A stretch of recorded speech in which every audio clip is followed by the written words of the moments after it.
Hi everyone. सो जैसा कि आप सब जानते ही हैं कि CUET के एप्लीकेशन फॉर्म जो है भर चुके हैं और अब जो अगला क्वेश्चन जो बच्चों को काफी ज्यादा परेशान करता है वो ये है कि आखिरकार एग्जाम्स जो है किस मोड में होने वाले हैं, है ना। क्योंकि अब आप उसी मोड के हिसाब से जो अपनी प्रिपरेशन करोगे तो आपके मन में सवाल आ रहा होगा कि मैम क्या CBT मोड में पेपर होंगे, कंप्यूटर बेस्ड टेस्ट होगा, या फिर जो टेस्ट होगा वो पेन पेपर मोड में होगा, या फिर जो है पेन पेपर मोड में होगा। तो ये सवाल जो है बच्चों को कंफ्यूज कर रहा होगा। तो मैं एक बार बता देती हूँ कि आखिरकार जो आपकी जो गाइडलाइंस है ना उसमें लिखा हुआ है कि जब पूरे एप्लीकेशन फॉर्म्स जो है भर दिए जाएंगे प्रॉपर काउंट के बाद, तब जो है डिसाइड किया जाएगा किस तरीके से जो है पेपर कंडक्ट होंगे, कहां पर जो है CBT होगा, कहां पर जो है पेन पेपर बेस्ड होगा। तो अभी जो है आप उसके लिए टेंशन मत लो कि हमारे यहाँ पर क्या होगा, मैम कैसे पेपर होगा। तो अभी के लिए मैं यही एडवाइस करूंगी कि आप दोनों तरीकों से अपने प्रिपरेशन को जो है तैयार करिए। अगर आप CBT मोड में अगर पेपर हो जाता है तो आपको किन किन चीजों के ऊपर ध्यान रखना है, और अगर पेन पेपर मोड में होता है तो किन किन चीजों के ऊपर ध्यान रखना है। तो CBT मोड में अगर आप पेपर देखोगे और पेन पेपर मोड में देखोगे तो देखो डिफिकल्टी लेवल किस में ज्यादा होगा, ये क्वेश्चन भी अक्सर आता है कि किस में जो है डिफिकल्टी लेवल ज्यादा होगा। देखो पेपर तो सेम ही रहेगा ना, पेन पेपर मोड में भी वही क्वेश्चंस आएंगे, CBT मोड में भी वही क्वेश्चंस आएंगे, डिफिकल्टी लेवल तो चेंज नहीं होता ना।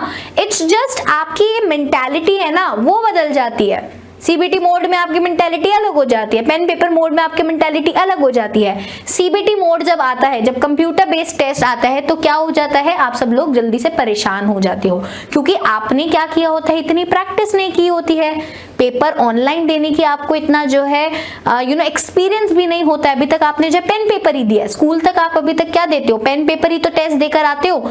तो इसलिए जो है आप सब लोग जो है थोड़ा घबरा जाते हो। यहाँ पर क्या हो जाती है, थोड़ी बहुत यहाँ पर जो प्रॉब्लम्स होती है कंप्यूटर बेस्ड टेस्ट में, वो क्या होते हैं, थोड़े technical errors, technical glitches, technical issues होने के थोड़े चांसेस रहते हैं। तो हमें डर लगता है कि हमारे साथ कोई टेक्निकल इशू हो गया तो, हमारा कंप्यूटर बीच में खराब हो गया तो क्या होगा, और ऐसा होता भी है कभी कभी।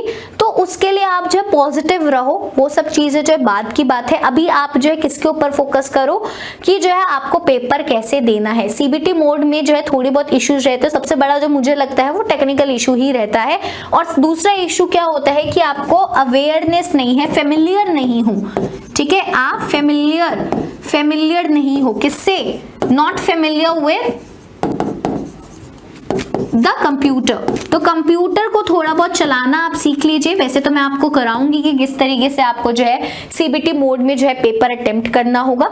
प्रॉपर जो है हम आपको जो है पूरा दिखाएंगे कि किस तरीके से क्वेश्चन आएगा। अगर आपको क्वेश्चन का आंसर सबमिट करना है तो कौन सा बटन दबाना है, क्वेश्चन का आंसर आपने सबमिट करने के बाद नेक्स्ट क्वेश्चन पे जाने के लिए कौन सा बटन दबाना है, नेक्स्ट क्वेश्चन पे आ गए तो नेक्स्ट क्वेश्चन में अगर आपको वो क्वेश्चन नहीं आ रहा तो आप स्किप करना चाहते हो, दूसरे क्वेश्चन पे जाना चाहते हो, तो वहीं पर अगर आप फिर से दोबारा उस क्वेश्चन पे आना चाहते हो तो कहां पर क्लिक करना है। वो जो पूरा पैटर्न है वो मैं अलग से एक वीडियो आपके लिए बनाऊंगी कि आपको जब कंप्यूटर बेस्ड अगर टेस्ट आएगा तो आपको किस तरीके से पूरा जो है अटेम्प्ट करना होगा। तो आप अभी किन दो चीजों के ऊपर काम करो, ज्यादा से ज्यादा जो आप मॉक टेस्ट दीजिए। हमारे यहाँ पर प्लेटफॉर्म पे ऐसे जो कंप्यूटर बेस्ड टेस्ट अवेलेबल है, आप उन पे जो है प्रैक्टिस करो कि आप थोड़े फेमिलियर हो जाओ कि स्क्रीन पर कैसे क्वेश्चन देखते हैं। अक्सर क्या होता है बच्चों को बस स्क्रीन पर नहीं, कोई प्रिंटेड पेपर आता है तभी वो अटेम्प्ट कर पाते हैं। थोड़ा फेमिलियर हो कि अगर स्क्रीन पर क्वेश्चन आ रहा है तो आपको फोकस कैसे करना है।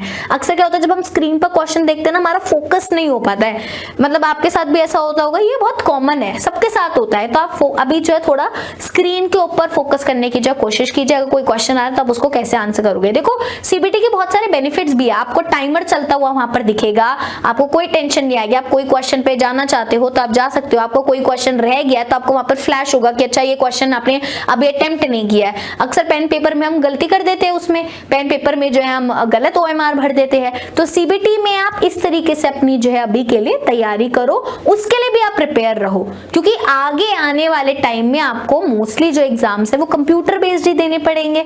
तो आप इसकी तैयारी जो है धीरे धीरे अपने आप को प्रिपेयर करते रहो मेंटली कि हाँ CBT होगा तो हमें डरना नहीं है, हम सब अच्छे से दे देंगे एग्जाम। वहीं पर अगर हम पेन पेपर की बात करें तो पेन पेपर के थोड़े इशू क्या रहते हैं कि हम OMR को ढंग से फिल नहीं करते, not filling OMR properly, not filling OMR sheet properly। तो OMR sheet आप इतने टाइम से भरते हुए आ रहे हो बट फिर भी अक्सर बच्चे गलत लगा देते हैं, ठीक है। सेकंड वाले क्वेश्चन का जो आंसर होता है वो थर्ड में गोला लगा देते, थर्ड वाले का पूरी ही OMR शीट गलत भर देते, तो बताओ रिजल्ट कैसे आएगा। तो अगर आप पेन पेपर बेस्ड क्वेश्चन आएगा तो आपको OMR शीट ढंग से फिल करनी आनी चाहिए, ढंग से गोले लगाने आने चाहिए, है ना। पेन पेपर मोड में आपको जो है बार बार देखना है कि कोई क्वेश्चन जो है छूटा तो नहीं है, कोई क्वेश्चन नहीं आता तो दोबारा उसको जो है अटेम्प्ट करना है। तो पेन पेपर मोड में जो है आपको तब भी जो है थोड़ी बहुत प्रॉब्लम्स तो आती है, टाइम का थोड़ा इशू रहता है, टाइमर नहीं चलता हुआ दिखाई देता तो टाइम आपको टाइम मैनेजमेंट में थोड़ा सा इशू आ जाता है यहाँ पर, है ना। तो वही है, दोनों की जो है कुछ खामियां हैं तो कुछ जो है पॉजिटिव पॉइंट्स भी है, तो आपको दोनों के लिए रेडी रहना है। पेन पेपर तो आप बहुत बार दे चुके हो, पेन पेपर के लिए तो आप अभी भी प्रैक्टिस कर ही रहे होगे, आप नॉर्मली आप जो है पढ़ते हो पेन पेपर पे ही पढ़ते हो, तो उसके लिए आप ऑलमोस्ट प्रिपेयर हो। बट उसके भी ज्यादा से ज्यादा जो मॉक टेस्ट दीजिए, प्रैक्टिस कीजिए, तो इस तरीके से जो है आप चाहे कोई सा भी मोड आए आप दोनों के लिए जो है प्रिपेयर हो जाओगे। तो अभी आपको टेंशन नहीं लेना है कि मैम कौन सा मोड आएगा, जैसी कोई भी इंफॉर्मेशन आएगी हम आपको बताएंगे जरूर। तो अभी के लिए आप दोनों को जो है माइंड में लेकर जो है चलिए। सो आई होप आपको ये वीडियो अच्छी लगी होगी। अगर आपके और भी ऐसे कोई डाउट्स है तो नीचे आप मुझे कॉमेंट सेक्शन में बता सकते हैं, तो उनके ऊपर जो है हम जरूर से वीडियो जो है लेकर आएंगे। एक बहुत ही इंपॉर्टेंट न्यूज है आप सभी के लिए, रामनवमी के पावन पर्व पर उत्कर्ष ऐप में CUET के सभी ऑनलाइन कोर्सेज पर आपको मिल रहा है 25% तक का अतिरिक्त डिस्काउंट। सो ये मौका बहुत अच्छा है, आपका CUET का एग्जाम काफी जो है करीब आ गया है, तो मैं तो यही बोलूंगी कि इस मौके का फायदा उठाइए। आपको जो है सिर्फ कूपन कोड श्री राम लगाना है और आपको जो है डिस्काउंट ऑटोमेटिकली जो है वहां पर फ्लैश होने लगेगा। और आज जो है अंतिम दिन है, सिर्फ 2 दिनों के लिए था और आज जो है अंतिम दिन है, तो इसका जल्दी से फायदा उठा लीजिए, क्योंकि उसके बाद पता नहीं मौका आए या ना आए, बट CUET का एग्जाम तो जरूर ही आ जाएगा। तो जल्दी से आप जो है डिसीजन ले लीजिए, आप जो है एक बार कोर्सेज को देख लीजिए, अगर आपको लगता है कि वो आपके लिए बेनिफिशियल है तो आप जो है इतने अफोर्डेबल प्राइस में इन कोर्सेज को जो है ले सकते हैं। सो मिलते हैं अगली क्लास में। आई होप आपको ये क्लास अच्छी लगी होगी। So all the very best.